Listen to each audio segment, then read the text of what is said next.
Bismillahirrahmanirrahim. Assalamualaikum warahmatullahi wabarakatuh. Alhamdulillahirabbil alamin. Amma ba'du. Puji syukur marilah kita panjatkan kehadirat Allah Subhanahu wa taala. Berkat nikmatnya kita masih bisa melaksanakan aktivitas kita sehari-hari. Salawat dan salam marilah kita haturkan kepada junjungan Nabi Muhammad SAW sebagai suri tauladan yang kita jadikan panutan dalam menjalani kehidupan di dunia ini, dan mudah-mudahan kelak di akhirat nanti kita semua mendapatkan syafaatnya dari beliau. Amin. Baik, dalam kesempatan kali ini kita akan membahas tentang semangat menuntut ilmu.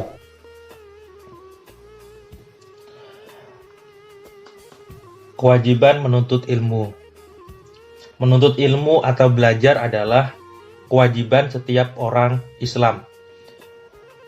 Banyak sekali ayat-ayat Al-Quran ataupun hadis dari Rasulullah SAW yang menjelaskan tentang kewajiban menuntut ilmu atau belajar. Baik kewajiban tersebut ditunjukkan kepada laki-laki maupun kepada perempuan. Bahkan wahyu pertama yang diterima oleh Nabi Muhammad SAW, yakni Quran Surat Al-Alaq ayat 1-5 adalah perintah untuk membaca atau belajar. A'udzu billahi minasyaitonir rajim. Bismillahirrahmanirrahim. Iqra bismi rabbikal ladzi khalaq. Khalaqal insana min 'alaq. Iqra wa rabbukal akramul ladzi 'allama bil qalam. 'Allamal insana ma lam ya'lam. Artinya, bacalah dengan menyebut nama Tuhanmu yang menciptakan. Dia telah menciptakan manusia dari segumpal darah. Bacalah, dan Tuhanmulah yang maha mulia, yang mengajar manusia dengan pena. Dia mengajarkan manusia apa yang tidak diketahuinya. Adapun hadis Rasulullah SAW terkait dengan kewajiban menuntut ilmu, thalabul ilmi faridatun ala kulli muslimin wa muslimatin.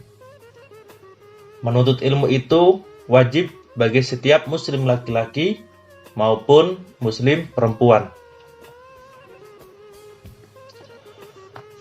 Adapun hukum menuntut ilmu di sini terbagi menjadi dua. Yang pertama adalah fardu kifayah dan yang kedua fardu ain.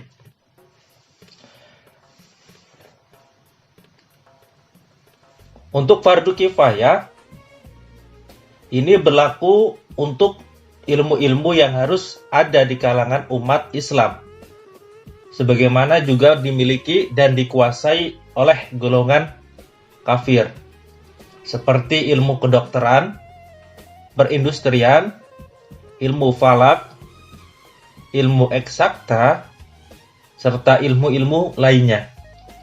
Yang kedua adalah fardu ain. Hukum mencari ilmu menjadi fardu ain jika ilmu itu tidak boleh ditinggalkan oleh setiap muslim dan muslimah dalam segala situasi dan kondisi, seperti ilmu mengenal Allah Subhanahu wa taala dengan segala sifatnya, ilmu tentang tata cara beribadah dan lain sebagainya. Adapun keutamaan orang yang menuntut ilmu. Yang pertama adalah akan diberikan derajat yang tinggi di sisi Allah Subhanahu wa taala, sebagaimana yang Allah janjikan di dalam Quran surat Al-Mujadilah ayat 11, yang artinya, dan Allah akan meninggikan orang-orang yang beriman di antara kamu dan orang-orang yang berilmu pengetahuan beberapa derajat, dan Allah maha mengetahui apa yang kamu kerjakan. Kemudian yang kedua, akan diberikan pahala yang besar di hari kiamat nanti, sebagaimana hadis yang diriwayatkan oleh Ad-Dailami, yang artinya dari Anas bin Malik radhiyallahu anhu, Rasulullah shallallahu alaihi wasallam bersabda, penuntut ilmu adalah penuntut rahmat, dan penuntut ilmu adalah pilar Islam, dan akan diberikan pahalanya bersama para nabi. Hadis riwayat Ad-Dailami.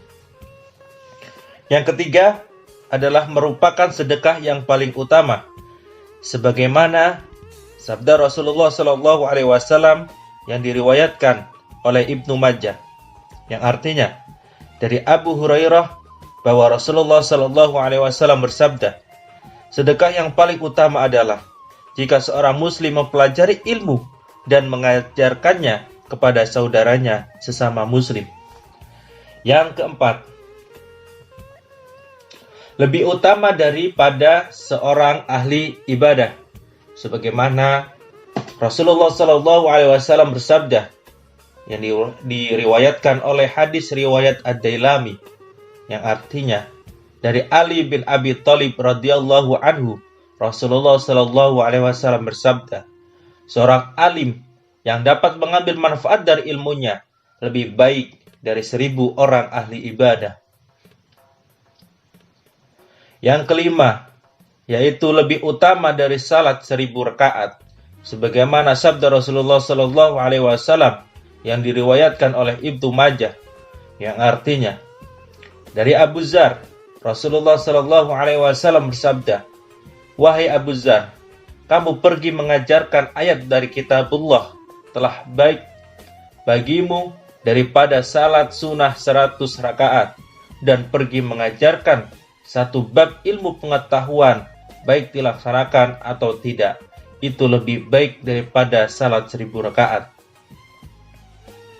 Yang keenam, akan diberikan pahala seperti pahala orang yang sedang berjihad di jalan Allah, sebagaimana sabda Rasulullah Shallallahu Alaihi Wasallam yang diriwayatkan oleh Ad-Dailami, yang artinya dari Ibnu Abbas radhiyallahu anhu, Rasulullah Shallallahu Alaihi Wasallam bersabda, bepergian ketika pagi dan sore guna menuntut ilmu adalah lebih utama daripada berjihad fi sabilillah. Dan yang ketujuh, akan dinaungi oleh malaikat pembawa rahmat dan dimudahkan menuju surga. Sebagaimana sabda Rasulullah Shallallahu Alaihi Wasallam yang diriwayatkan oleh Muslim dan Ahmad, yang artinya dari Abu Hurairah, Rasulullah Shallallahu Alaihi Wasallam bersabda, tidaklah sekumpulan orang yang berkumpul di suatu rumah dari rumah-rumah atau masjid Allah Azza wa Jalla, mereka mempelajari kitab Allah dan mengkaji di antara mereka, melainkan malaikat mengelilingi dan menyelubungi mereka dengan rahmat, dan Allah menyebut mereka di antara orang-orang yang ada di sisinya, dan tidaklah seorang meniti suatu jalan untuk menuntut ilmu, melainkan Allah memudahkan jalan baginya menuju surga.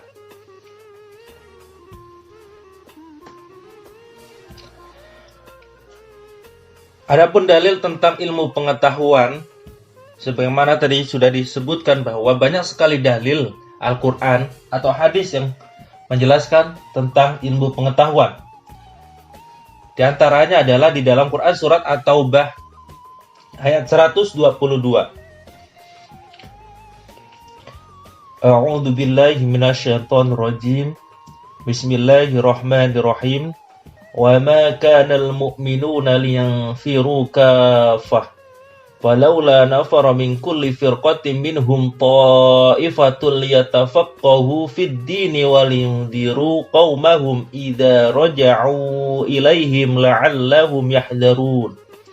Artinya, dan tidak sepatutnya orang-orang mukmin itu semuanya pergi ke medan perang. Mengapa sebagian dari setiap golongan di antara mereka tidak pergi untuk memperdalam pengetahuan agama mereka dan untuk memberi peringatan kepada kaumnya apabila mereka telah kembali agar mereka dapat menjaga dirinya. Adapun hadis dari Ibnu Abdubar, qala Rasulullah sallallahu alaihi wasallam, talabul ilmi faridatun ala kulli muslimin wa inna talibal ilmi yastaghfiru lahu kullu syai'in hatta al-haytanu fil bahr. Artinya, Rasulullah Shallallahu Alaihi Wasallam bersabda, mencari ilmu itu wajib bagi setiap muslim, dan sesungguhnya segala sesuatu hingga makhluk hidup di lautan memintakan ampun bagi penuntut ilmu. Hadis riwayat Ibnu Abdul Bar.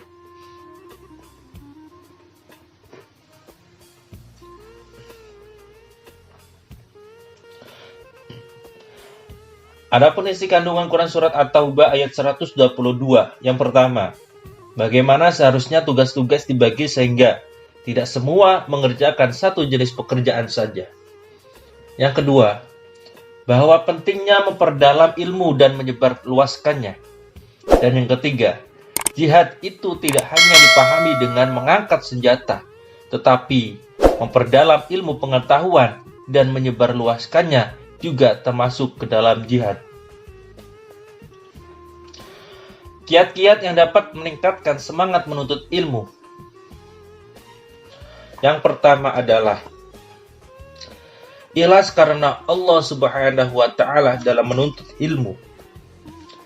Yang kedua, berteman dengan teman-teman atau lingkungan yang memberinya motivasi dalam menuntut ilmu.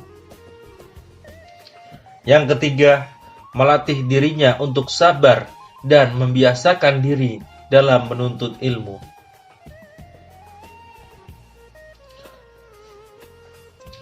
Adapun adab-adab ketika seseorang menuntut ilmu. Yang pertama adalah niat karena Allah Ta'ala.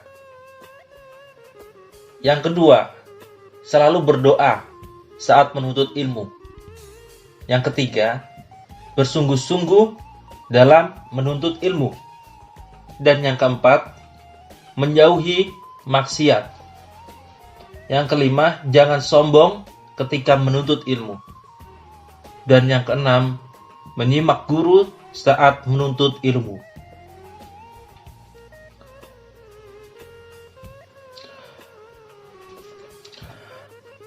Di antara tokoh yang perlu kita contoh atau teladani dalam semangat mencari ilmu pengetahuan. Yang pertama, kita bisa belajar atau meneladani dari Ibnu Hajar Al-Asqalani. Karena di usia 9 tahun, beliau telah hafal Al-Quran. Kemudian, di usia 12 tahun, beliau sudah menjadi imam Masjidil Haram.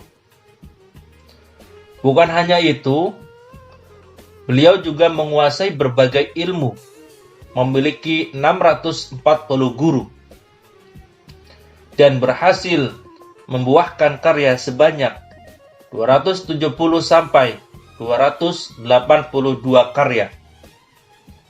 Kemudian, kita juga dapat meneladani dari Imam Syafi'i.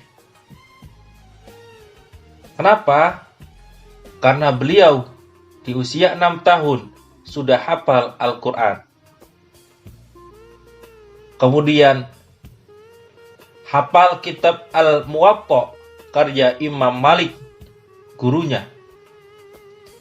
Dan berhasil menghasilkan banyak karya, di antaranya Ar-Risalah, Al-Um, dan lain sebagainya. Demikian penjelasan terkait semangat menuntut ilmu pengetahuan. Mudah-mudahan apa yang disampaikan bisa diterima dengan baik, bisa dipahami dengan baik. Mohon maaf jikalau dalam penyampaian materi ini terdapat kesalahan dan kekeliruan. Akhirul kalam. Wassalamualaikum warahmatullahi wabarakatuh.